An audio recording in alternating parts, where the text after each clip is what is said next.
Hello and welcome everyone to the Wall Street Blockchain Alliance's Crypto Roundup. Today is Friday, November 10th. Ron Quaranta here, your host with my dear co-hosts, the one and only David Brill and Josh Klayman. David, Josh, good to see you both. Before we begin, the usual disclaimers. Thank you for everyone in the audience for joining us. Please keep in mind that nothing discussed is accounting, investment, legal, or tax advice. Please do submit your questions. We're live on LinkedIn Live. We're live on Twitter, and I believe now live on Facebook.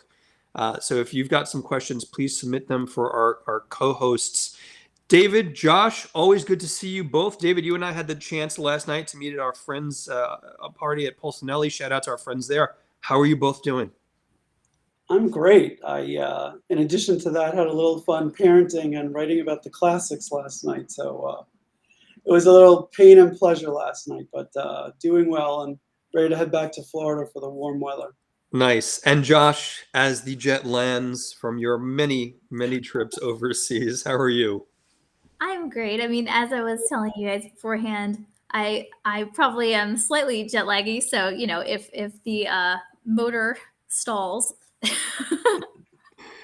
I believe Portugal and London. We'll get through it. No, it'll be amazing. So thank you both. I want to kick off with a little bit of stuff, and I do want to do one quick shout out as well. We'll probably touch on it at the end as well. Shout out to our friends at Global Legal Insights and James Strode. Way overdue for a conversation. I had the privilege of contributing a short chapter. Josh, you've done it many times in the past. David, you and shout out to our friend Stephen Rutenberg and the team over at Pulcinelli have a great chapter as well. So take a look at that. David, you want to speak about that really quickly? And then certainly we want to share a link or some information with viewers. Sure. So Stephen Rutenberg and I had the pleasure, along with his associate Michael, of writing a chapter called False Friends and Creditors, taken from Hemingway. And we really gave a deep look into 4 of the major bankruptcies, as well as some, I think, really insightful analysis that people don't get about the bankruptcy process, especially how it favors the debtors. And I encourage everybody to read it. It's not too long, but I think it's long enough, and it makes a few interesting points. David, we're working with GLI now. For those who are viewers, we'll be able to get a link to some free downloads. I think publicly right now, David, your chapter is available for free as a download, but take a look and we'll share a link later on in the broadcast. I want to talk about markets real quickly, and I know, David, you and I have been texting back and forth about this for several days. I started looking at the data. BTC up year to date, 130%. Solana, 430%. And obviously there's this kind of build up, and Josh would love you to weigh in here as well. ETFs are coming, institutions are getting in. And some of the on-chain analytics are starting to indicate that, I think, David. What are your thoughts about some of the market activity? Well, look, I felt that, we've just had this litigation overhang over our sector for the past year, which Josh has well documented. And then, we've had this regulatory overhang. But I think as people realized that, crypto is starting to win some of these cases and get favorable rulings, and, I think the biggest catalyst is the Bitcoin ETF. And, in addition to that, BlackRock filed for an Ether ETF yesterday. So seeing BlackRock in the market, it's sort of a real TradFi stamp of approval that these are products that people want, that they want to sell and people want to buy. And a couple of data points I think that's interesting is Grayscale has a Link Trust product. And again, I'm just sharing this for reference. That product trades at almost a 200% premium to the actual Chainlink price. So you can see this pent-up demand for crypto and for accessing some of the really big top projects. And so you can already see that in the premium is 200%. I literally refreshed it twice because I was like, oh, I must be missing something here. But no, it's trading that high. So you see the demand there. You can see people talking about it. And the last thing I'll say is sentiment in crypto is still pretty low.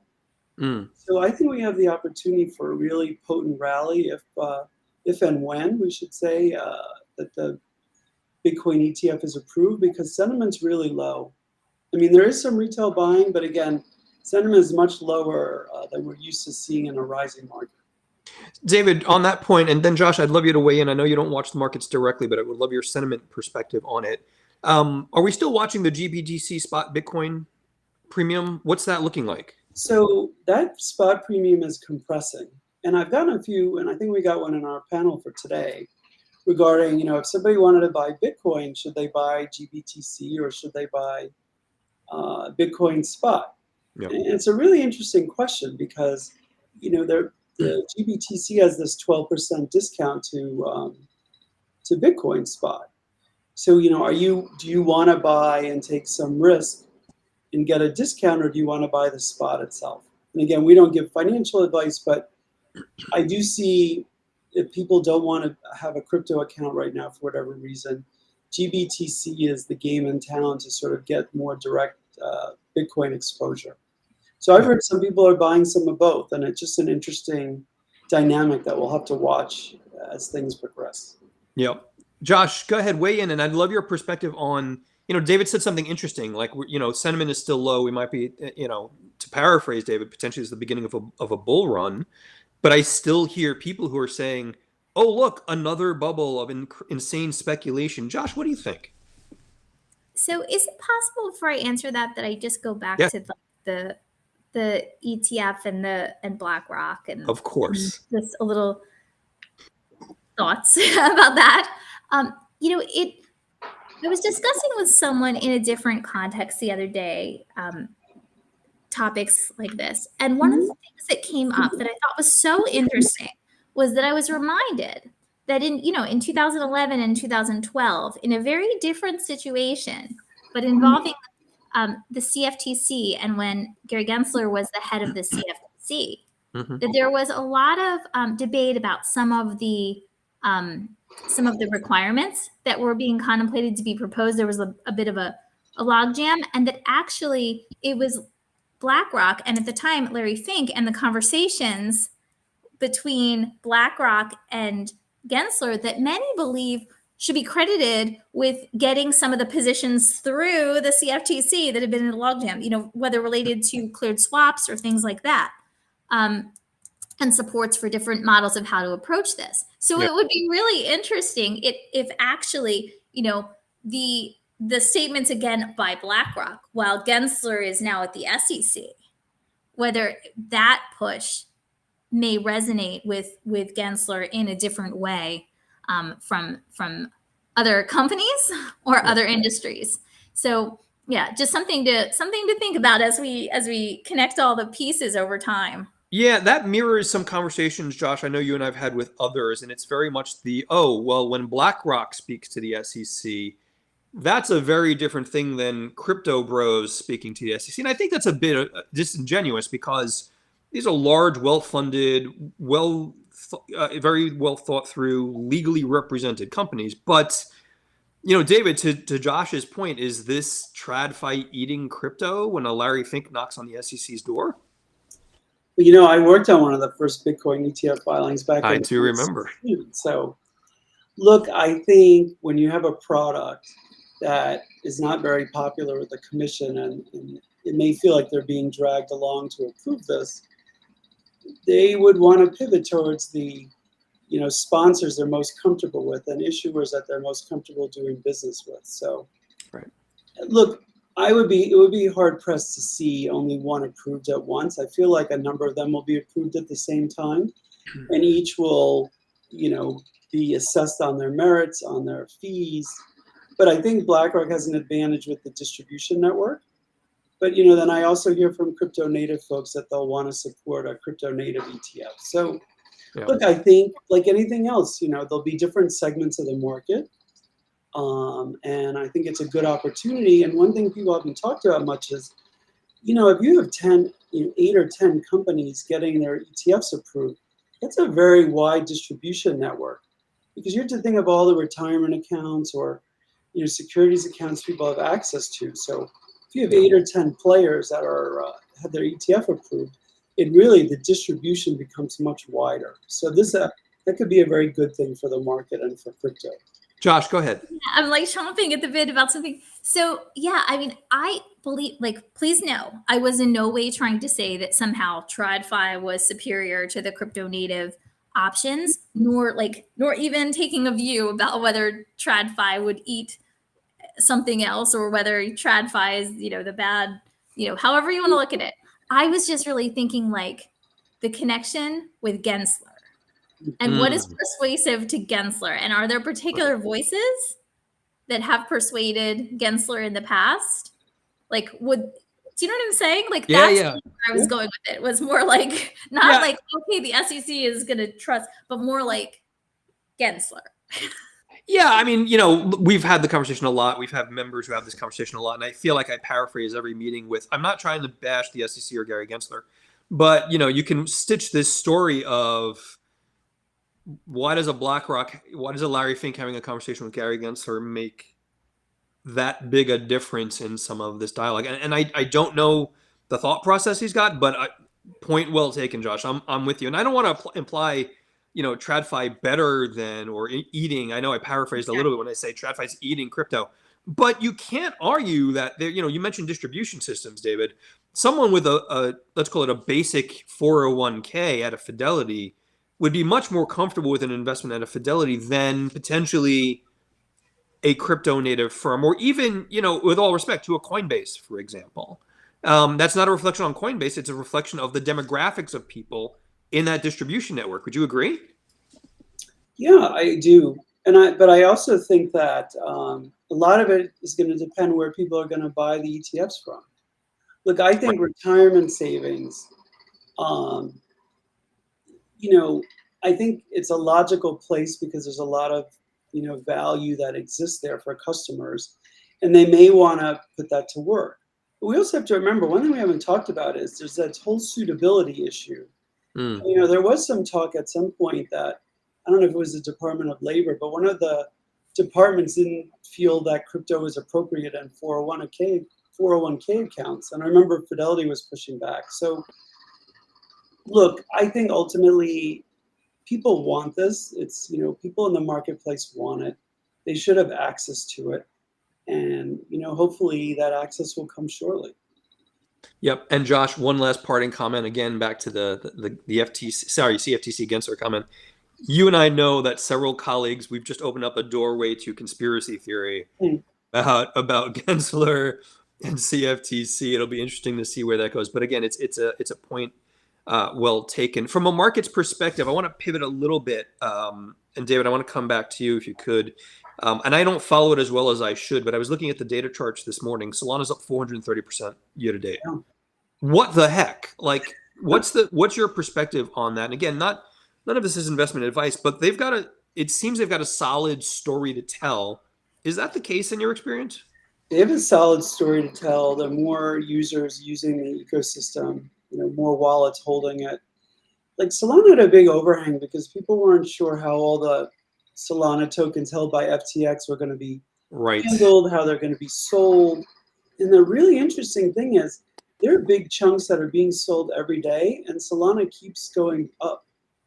So my sense is that, again, no investment advice, but just supply demand, is once the sale of the tokens from FTX of Solana's are finished, that headwind's not going to be there. So there's a lot of demand for Solana, and we're seeing it in the price. And I think that, Ron, is you're looking at these sort of larger, mature products, and then people will say, well, people forget they're still trading well below their all-time highs. Yeah. And they also, the technology and their use cases are expanding, every day. So you're getting something different now. Yeah. Josh, I saw you nodding on the Solana stuff. Was there anything you wanted to weigh in there? So, I mean, as you know, I don't really comment on price or make price predictions. I would note that just as David was saying about the overhang, about people's concerns for a long time about what the effects would be of large chunks being sold into the market, I think also for a while there was an association with SBF, right? And that was an overhang. Now, obviously, all the cases against SBF are not done yet, right? But one of them is. And with the trial, his criminal trial over with, I think what we saw from that was a person who did bad things. It wasn't having to do with the technology. It wasn't. It was a person who committed fraud. And I think I do suspect that having that in the rear view can only be helpful. Yeah, Josh, and you've made that point, and I've seen your commentary in several publications. It's a point well taken. Fraud is fraud.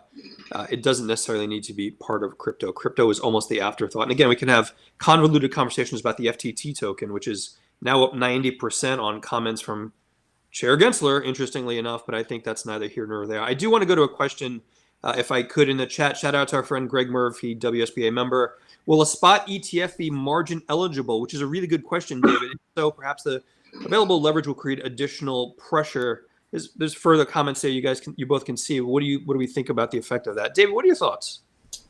It's a good question. I think it should be, but I think that'll depend on each individual bank or brokerage. But I think they will not be marginable in people's retirement accounts. So I think that pool, there's not really margin in people's retirement accounts. Typically they're not brokerage accounts. Typically they're ETFs and mutual funds. So I would say, I think that can play a role in things, not in the retirement side, but in the traditional brokerage accounts. No, fair point. But I do think that he makes a good point also that, even though there's a finite amount of Bitcoin itself, these derivatives trades creates additional theoretical supply in the market. So it is something to be cognizant of. And one of the things we do, Ron, is we look at sort of some of these trends and what people are doing, derivatives-wise and otherwise, to get a sense of where the market's heading. So it's another tell for us. Yep. David, on that point, real quickly, and Greg Murphy, thanks for the question, buddy. Anyone else in the audience, please do submit your questions in the chat.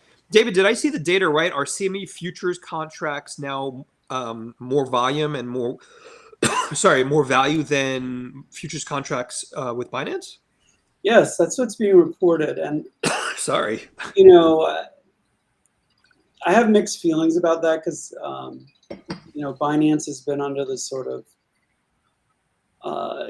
multi-layered attack from different governments. So I think it's really more related to them having issues with, onboarding fiat in certain places and some of the structural issues that are being caused by these lawsuits rather than one product superior to the other. David, thanks very much. Josh, I'd love to pivot a little bit. You started it. You mentioned SBF. Are we done talking about SBF? Are we still looking at fallout? And I think one of the questions I'm often still dealing with, I suspect the both of you are as well, is what we see in, again, the popular media. We're seeing the reporting around crypto for illicit finance, for example. And I had a colleague TradFi, who mentioned to me, oh, there's just another SBF around the corner. What are your thoughts, Josh? So on that later point of, oh, there's just another SBF around the corner, I think we can say that for the entire economy.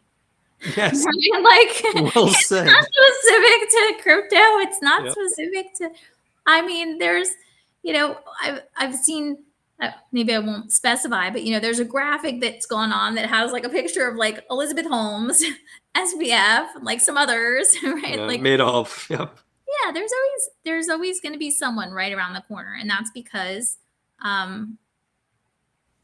there are people who are not nice people. Yeah, exactly. And where money is there to be made, some people have no qualms about, or have few qualms about how they get it. So I do think, that's that sounds like it's from someone who maybe doesn't like crypto that much, but what I would say is pretty much, yes. I'm just joking.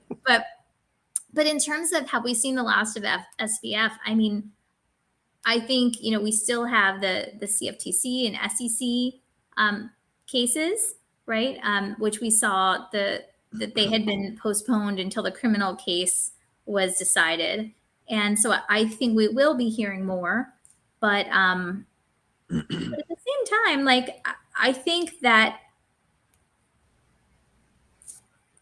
in large part, we know that he is going to be paying a price, right? We still have to see what the sentencing will be and things like that as well. But I think a lot of it's behind us, but who knows what will come about as a result of the SEC and CFTC. Yeah. And we haven't, I think the sentencing is March of next year, if I remember correctly. never pleasant, but when you do fraudulent things like that and get found guilty, that's the result. And there is still a potential for an appeal, which I've got to imagine. Again, I know both of you are not litigators. I've got to imagine they're going to appeal. Would you agree? You reserve judgment. Go ahead, Josh. I will say, I would have thought that there would have been an appeal. I have seen reports and quotes by some others who suspect that an appeal is not likely in the SBF trial. I forget whose quote I'm thinking of, but someone had said, look, his lawyer may be very good, but it didn't seem like there was a lot for him to work with. Yeah. So I think some of the questions about, okay, well, were certain experts excluded? Oh, was certain testimony excluded that could have had a result? Who knows? Who knows? Fair point. David, Josh, thank you both. So moving away from the drama that we've seen over the past few weeks and months, one of the things we always very much focus on is, David, you and I talk about the markets, and we've got an accounting working group and a legal working group that Josh chairs, and we're very privileged for that. David, you chair our crypto asset working group. So a lot of this is really focused on what we see coming out of DC. And again, we're not lobbyists, but something really struck me. Two things struck me that I wanted to address, and I'd love your perspectives on it. And many people may not be aware in the everyday world, but the Government Accountability Office, the GAO, which is sort of the watchdog of what happens with regulatory bodies and what happens in DC, really came out, I don't want to say came out swinging, but really rebuked the SEC in its publication of an accounting bulletin, SAB 121, which essentially, paraphrasing, kind of killed the ability for large banks or custodians to custody crypto, just given the way the valuation works, and basically said, look, this should have been a regulation. This should have been a law that should have gotten in front of Congress. David, will it matter in the context of what the SEC is doing? Yeah, it does matter. I mean, look, I think you have several large entities who might want to custody, who might want to hold it on their balance sheet, who can't do it right now. And I think we are missing custodians as a part of the process that we don't have enough of. And we don't have ones that certain institutions can use, where there may only be one that they can use. And so I do think it matters. I do think companies, look, they have to be stewards of their shareholders. But if they decide that they wanted to have some of it on their balance sheet, these are prudent public companies and should be their choice. I think the way the rule is written, it just makes it really impossible for them to do it. Yeah, and that rule's been around for about 2 years now, if I recall correctly. Was it 2021? So, look, I mean, I think that the GAO's work speaks for itself, and hopefully it gets resolved soon. Josh, want to weigh in?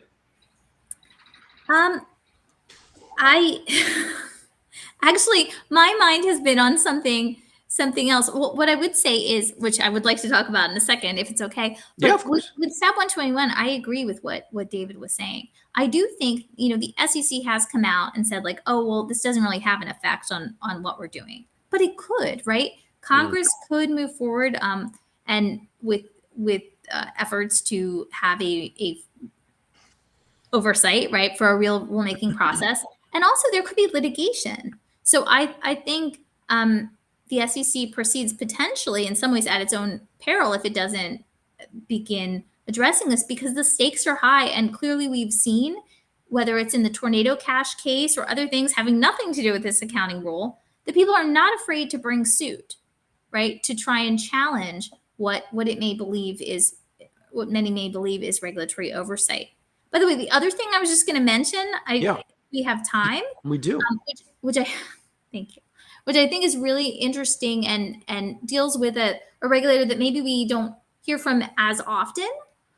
Although I'm sure some who specialize in these areas hear from them all the time. But it's the CFPB. Yep. And the new federal oversight of big tech companies and other providers of digital wallets and payment apps, which would really subject them to some of the same requirements that banks have been subject to.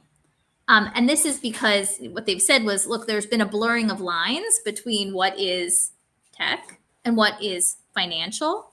we've seen other regulators kind of talk about this too, about not knowing, like having the rails be the same rails. Mhm. I think some of the interesting things is that they actually extended the definition of funds specifically to include crypto. And there is like a 5 million transaction a year floor, right before, or threshold before which it would come into play. Apologies for the background noise of my dog. I thought that was Curly. I thought that was David's dog. So I, Curly's sunbathing in Florida right now. sorry, Josh, go ahead. No worries. I was just saying, like, this is, I think, just one more example of I actually see this as part of a broader picture just for a moment, where I think national security is really coming to the fore in a lot of different ways, whether it's in crypto, whether it's in AI, whether it's in all kinds of other things. And I think a large focus of this is really restrictions relating to things like KYC, AML, sanctions, all these sorts of things that normally apply to financial institutions and a certain segment. I just think we're going to see more and more times where the government's trying to wrap up and have enhanced oversight over payment methods. Josh, to that point, we talk about this a lot in various groups. And again, not minimizing the importance of things like investor protection or, maintaining sanctions regimes and certainly minimizing or prohibiting illicit finance. Do you get the sense that this is the next wave of here's what the government's going to throw up as the roadblock for crypto now? And again, we get the importance of those things, but suddenly it's now, oh, look, this is a gateway for illicit finance. This is systemically important business. Are you concerned about that kind of governmental approach?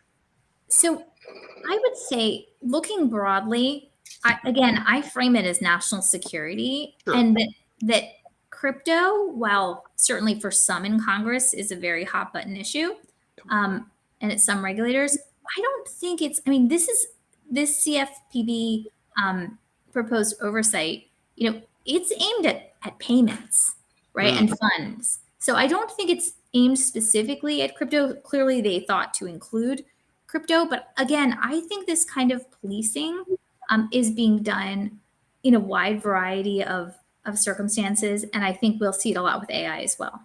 Yeah, in my opinion, and we're still, digesting the CFPB proposed regulations and rulemaking. We'll probably be commenting on them, but it doesn't seem targeted to crypto, for example. It is pretty broad in the payment space. David, have you had a chance to give it a review? Yeah. All I will say is that I still think, well, I think obviously that sanction screening and KYC and the places where it should take place is important. I think the narrative that crypto is being used for that has been really overblown. And the Wall Street Journal had to retract a piece because they had overstated the influence of crypto transactions of funding terrorists, and especially funding, the terrorist group Hamas. And so I think that I'd like to see it more calibrated. I think there's also needs to be some structural changes, like the $10,000 limit that triggers certain reporting. That hasn't been changed. That threshold hasn't been changed in a long time. I think it's time that gets inflation adjusted. I think that'll make more quality reporting. I think right now there's so much reporting that goes on because of the $10,000 threshold that it's just entirely burdensome, and I think a lot of things can get missed. So I think that's something else that should be considered.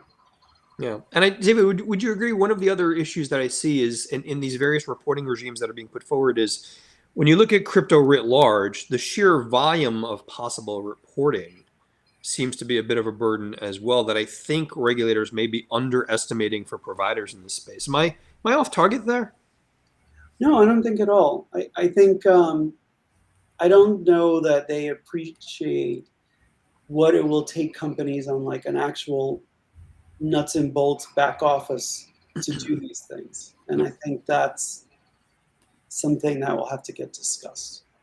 But I'm always concerned that smaller players who are not financial institutions, who are not really financial intermediaries, get caught up in these things and put these big burdens on small businesses. So it's another, lens to look at.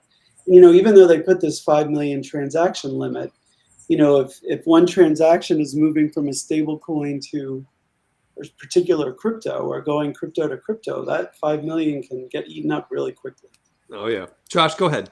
I think a couple of things. One is, so I agree with what David is saying. I do think, and also what you're saying, Ron, I do think, as I frame it in my mind, I think about how a few years ago we saw this push to have the bills of like keep big tech out of finance, and it hasn't really worked out for them, right? So now it seems more like, okay, bring big tech into finance, and I mean, just a very broad thought. I think another thing, just in addition to the annual volume of at least 5 million consumer payment transactions, I think there right now is a proposed carve out so that the non-bank covered person mustn't be a small business concern based on the SBA size standard. So beyond, like below a certain threshold, it would seem to be excluded too. But I agree with David that there is really a concern about capturing and applying really potentially onerous requirements to and it's a players. balance, right? Because the three of us operate in a world where we want to be regulatory compliant, we want to protect investors. It's a difficult balance when you're looking at the innovations that we're talking about. Jamie, thanks for watching. Quick question for our panelists, our hosts. Banks, IMs have spent a lot of money to prepare for the future for custodial, trading, confirmation, et cetera, of digital assets. Why would they not ask/crave to have some 401k retirement assets be allowed to access for that usage? That feels like it's a good question, Jamie, and thanks for tuning in. And we get that ROI is important on all that tech money. I feel like part of the answer to that question is, what's government policy's focus on things like having it available for 401k or retirement? And I think that drives a lot of the dialogue. David, what are your thoughts? Well, I wear two hats. As a person who believes people should take personal responsibility for their choices, I think people should have as many choices as they want, and they decide as they see fit. When you look at it from the other side, are more speculative assets, do they belong in people's retirement accounts? So I think there's a balance there. I think you can read between the lines what I believe, but at the same time, there is a concern. You don't want people to, misallocate and just put most of their money in risky choices. But at the same time, they're the ones who are making the choices. So I think it really depends on what you believe an individual's responsibility is for the choices they make. David, thanks. I just want to answer Jamie's follow-up. Jamie, when I say policy, what I'm referring to is generally the administration's approach to crypto, which arguably has been not particularly supportive overall, given some of our conversations. Josh, did you want to weigh in on any of that? So I mean, just my personal thought is not that I have any specific secret knowledge or something. It's just that I think a lot of what goes into the question of whether the retirement accounts should be put at, oh, and I see that Jamie was saying he was making a joke about what policy, was just that, in the event that people do put their retirement accounts at risk and it goes sideways for them, then do they end up on seeking support of the government, right? Like, and so I think that probably at some level is animating the government thinking, like if we, at a large scale, will this cause more people to need government assistance? I don't know. But also I would imagine at some level, when regulators and legislators get letters or other sorts of outreach from people who have lost money, people think about election, re-election, and other sorts of things, in addition to other types of more personal concerns.